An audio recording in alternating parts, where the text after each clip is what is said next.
Hey everyone! Welcome back to our channel. Today, we're tackling a topic that's been on everyone's mind for years: salt. Is it friend or foe? We all use it, but should we be worried about how much? In this video, we're diving deep into the salt controversy, breaking down recent research, and finding out if salt is really as bad as they say.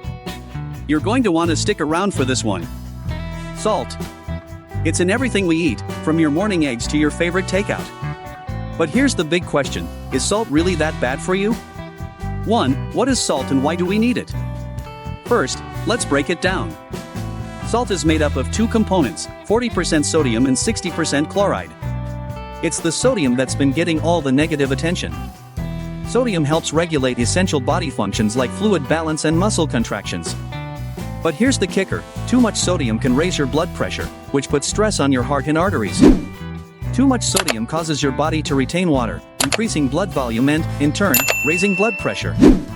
That's why health organizations like the World Health Organization recommend keeping your daily sodium intake under 2,300 milligrams, which is about 1 teaspoon of salt.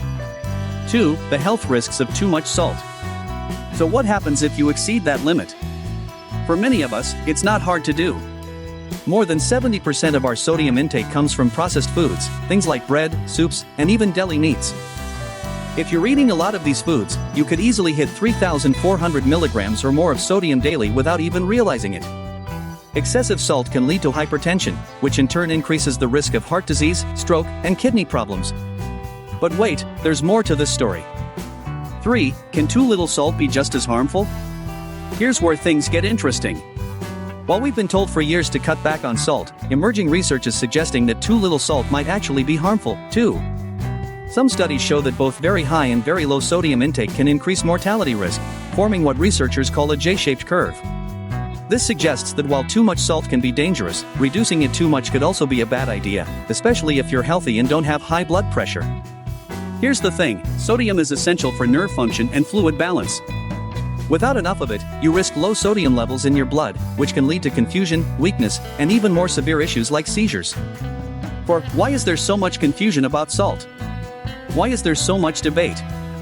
A big part of it comes down to how differently people respond to sodium. Some of us are what's called salt sensitive, meaning our blood pressure spikes with higher sodium intake. Others? Not so much. Salt sensitivity can depend on factors like genetics, age, and even ethnicity. African Americans, for example, tend to have higher salt sensitivity, which makes them more susceptible to the harmful effects of sodium. Another reason for confusion? It's not just about the salt you add at the dinner table. Processed foods are loaded with hidden sodium, making it tough to track how much you're actually consuming. 5. The role of processed foods in sodium overload. Let's talk about processed foods. More than 70% of the sodium we consume doesn't come from our salt shakers, but from things like breads, snacks, sauces, and processed meats. You might think you're eating a low-salt diet, but if you're eating these foods, chances are your sodium intake is higher than you realize. Even foods that don't taste salty, like bread or breakfast cereal, can have surprising amounts of sodium. 6. The latest research on salt and health. Now, some researchers are even questioning whether salt is the main villain in the story. There's a growing body of evidence suggesting that sugar, yes, sugar, may be a bigger player in the development of hypertension. A review in the Journal of the American Society of Nephrology found that high sugar consumption, especially fructose, can raise blood pressure by increasing insulin resistance and stimulating the production of uric acid, which interferes with the kidney's ability to manage sodium levels. 7. So, is salt really that bad for you? Is salt really the enemy? The truth is, it's complicated. For some people, especially those with high blood pressure or salt sensitivity, reducing sodium intake can help lower the risk of cardiovascular disease. But for others, cutting out too much salt might not be necessary and could even be harmful. It all comes down to moderation. Instead of focusing solely on cutting salt, it's important to look at your overall diet. Eating more whole foods, reducing processed food intake, and balancing your sodium with other nutrients like potassium can make a big difference. 8. Final thoughts. The salt debate isn't going away, but one thing is clear: there's no universal answer. Understanding your personal health needs, eating a balanced diet, and limiting processed foods are crucial to finding the right balance. Salt can be both beneficial and harmful, depending on how much you consume. While sodium is essential for various bodily functions, too much can lead to issues like high blood pressure and heart disease. Moderation is key, and most health organizations suggest keeping sodium intake under 2,300 milligrams per day for adults.